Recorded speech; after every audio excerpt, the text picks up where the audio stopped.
கற்ற கம்பில இருந்து அடிக்கிற ஆணி வரைக்கும் எல்லாம் குவாலிட்டியா இருக்கணும்ல. பிரகாஷ் போன்றவர்களுக்காகவே ஜிபிஆரின் டிஎம்டி கம்பிகள். சார், பாஜக தனிப்பெரும்னாக இல்லாம கூட்டணி கட்சியா தான் ஆட்சி அமைச்சிருக்காங்க. அதாவது தேர்தல் ஆணையம், எலெக்ஷன் கமிஷன் அவங்க கொஞ்சம் ஒரு நியூட்ரலா நடந்திருந்தாங்கன்னா தேர்தல் இதே வேற ரிசல்ட்டே வேற மாதிரி இருந்திருக்கும். அதுதான் நம்ம அண்ணன் செல்வ பிறந்தகிட்டே நான் உள்ள தெரிவிச்சிருந்தேன். நான் நடுநிலைமையோடு தேர்தல் ஆணையம் செயல்பட்டிருந்தால் இனியும் கூடுதலாக ஒரு 100 இடங்கள் நாங்கள் வெற்றி பெற்று, இந்தியா கூட்டணி வெற்றி பெற்று இன்று இந்தியா கூட்டணி ஆட்சியை கைப்பற்றி இருக்கும். நீங்க எக்ஸிட் போலே எடுத்துக்கலாம். நீங்க எக்ஸிட் போல் எவ்வளவு ஒரு பொய்யான ஒரு இதை இன்னைக்கு அவங்க என்டிஏ கூட்டணி, பாஜக கூட்டணி ஒரு எக்ஸிட் போல, பொய்யான ஒரு எக்ஸிட் போல கொண்டு வந்தாங்க.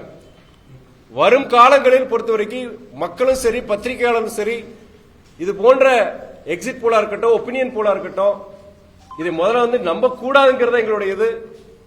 எலெக்ஷன் கமிஷன், நீங்க எக்ஸிட் போல பல எல்லாத்தையும் முறியடிச்சு இன்னைக்கு காங்கிரஸ் தலைமையிலான, தமிழ்நாட்டில் திமுக தலைமையிலான இந்தியா கூட்டணி ஒரு நல்ல ஒரு வெற்றியை தான் பெற்றிருக்கிறாங்க. இது இட்ஸ் பிகினிங் சொல்லுவேன் நான்.